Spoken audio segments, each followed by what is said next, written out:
Heyo, after way too long, here's the Edo Land section of the tutorial. This one is pretty dense, so as always recommend pausing and playing along as you learn. Hoping to have the last two levels as well as a couple addendums on power-ups in the practice realm coming soon. Make sure to join the Chameleon Discord and ask any questions there.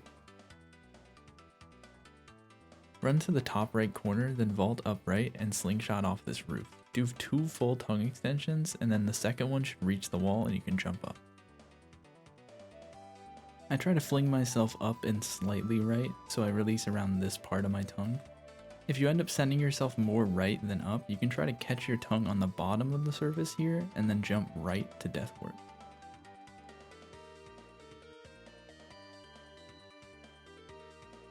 These slingshots are pretty small, so you can also just run to the next section, optionally picking up the power up at the start. Another optional power up here, after jumping up to this roof, jump off to the right and then tongue alongside the wall. Once you reach this point, you're good to drop.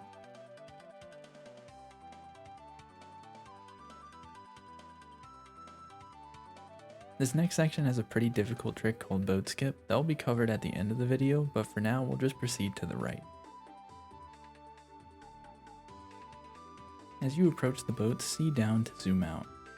Grab the flame and shoot it at the 4th candle. Afterwards, I run in a circle to build up momentum as well as give the boat time to rise.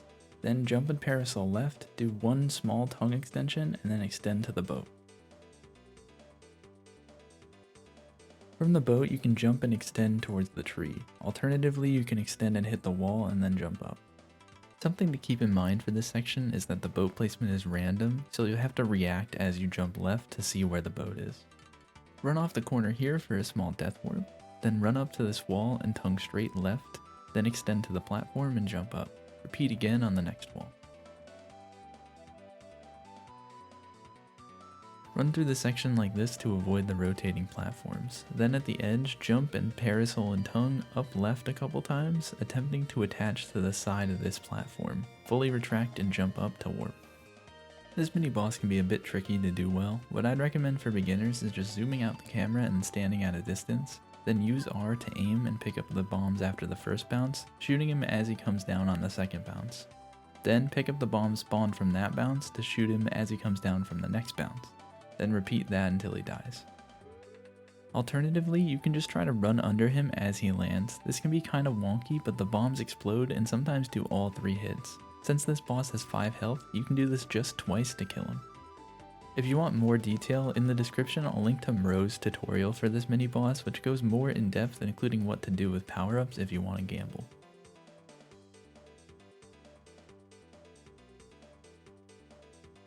At the top of the slope, jump left and slightly down, do a half tongue extension, then extend to the platform and jump up. For a faster strat, once this post starts to go off screen, jump parasol and tongue left, connecting the tongue to the wall above you. Slingshot and do a half extension left, then extend to the wall. Retract and release in parasol, tonguing down left to go under the block and warp up. Jump through these blocks on the left to avoid the balls, optionally picking up the power up.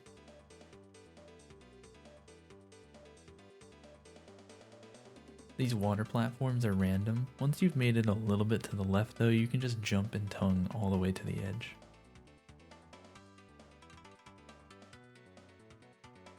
As you walk up here, memorize the pattern and then step on all the O's. Missing one will mean you take damage and lose a bit of time, but you can miss the last one without losing time and even without taking damage. Run forwards against this wall. When the platform reaches this line, you can vault and jump up. I wouldn't necessarily recommend them for beginners, but there are 2 faster strats than taking the elevator here. The first is jumping down off the platform and then slingshotting forwards to death warp up. This is pretty high risk since missing it sends you back to before the X's and O's. The other strat is to vault and tongue jump onto this roof and then vault up from there. Vaulting off the roof can be kinda wonky, but if you go fast enough, you can try this once before the block on the elevator disappears. Run left against the wall. Once you reach the arrow symbol, extend left and then rotate up. Then parasol and tongue along the wall. Get on the first wood block, then jump parasol and tongue, curving it to hit the side of the wall to launch yourself forwards. Do a short extension and then extend to hit the back of the wall. Retract and release to death warp. For this warp, as long as you fall above the bottom of the wall, you should be good. Jump on the first block and then tongue jump up to the second and proceed forwards. When you reach this line, vault and jump up. Jump right along the roof, jumping as you land to not slide down. If you do start to slide down, use your tongue to recover back up. There's a pretty difficult strat here that saves around 40 seconds, which will be covered later. Face right, connect your tongue to the pole and swing up, then tongue along the wall and carry your momentum to the right.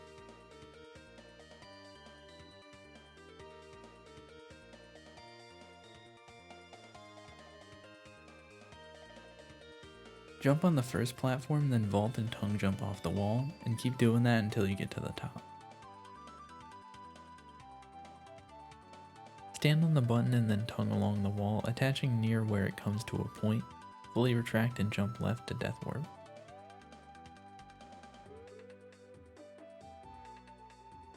The movement for this section isn't super important because there's a local cycle that you'll have to wait for, so as long as you don't have any major hiccups, you won't lose time. At the heart platform, jump parasol and tongue along the wall, attaching to the horizontal face. Fully retract and then jump.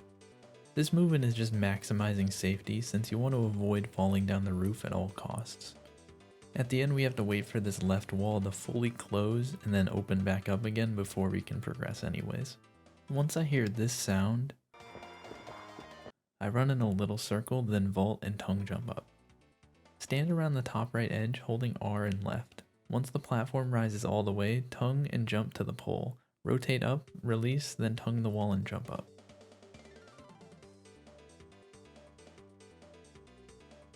Hold R as you load in, face down and pick up the flame and then shoot it up at the frog. Then tongue up left to grab the green flame. Jump to the right platform, then hold R again. Shoot the frog after he lands, then aim upright and pick up the blue flame. Wait for the jump, then move down and use R to aim and shoot at him. Afterwards, pick up the yellow flame and shoot again. After those 4 hits, run into the water. Running into the water gets us close to the newly spawning flames and assures Frog doesn't jump into the water. This is because the death resets Frog's position as well as his actions. The rest of the fight is essentially repeating these same actions again.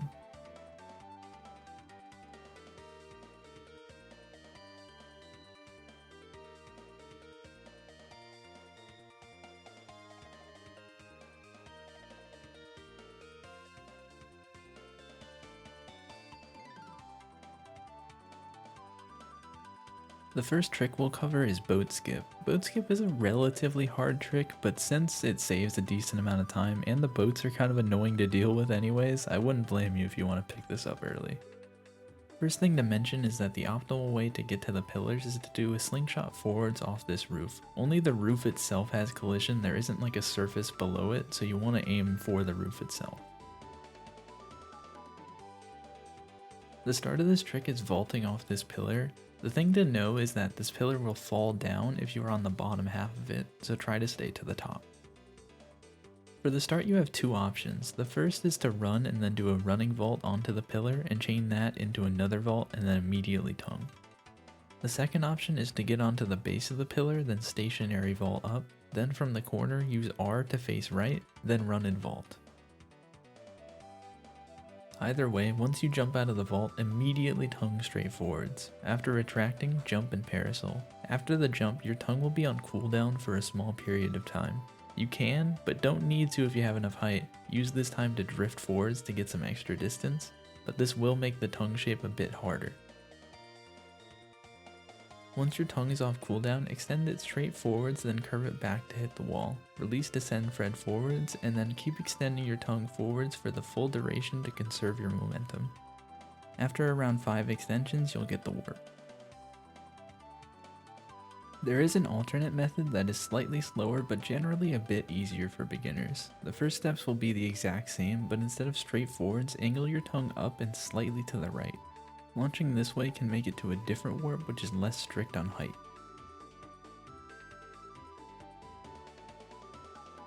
This warp happens after around 4 tongues and the location is around the middle of the mountain in the background, so try to aim yourself there.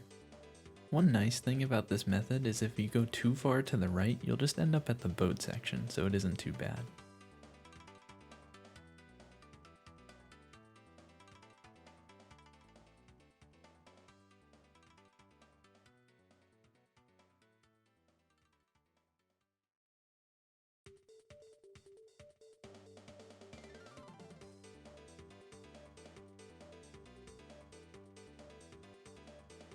Next up is a trick often referred to as Edo Skip, very good name. This one is pretty tricky, but it saves so much time that you can afford to miss it a few times.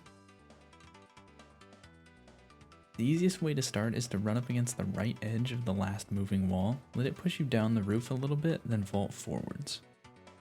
Start holding right as you jump out of your vault. Parasol and tongue straight right for a bit, then curve your tongue straight up just for a moment, then transition back to straight right to connect to the pole. Rotate up, then release like a quarter of a second later. This should fling you upwards. Start holding left, and once you get enough height, parasol and tongue left, curving it to hit the wall. Retract and jump over, then flutter onto the top of the moving wall. The camera is not kind to you for this last part. As the wall moves up, run upwards, then vault at the very edge. Jump out of the vault, not using the parasol, and then you should warp. One thing to know is that the top of the wall extends out farther than it would appear.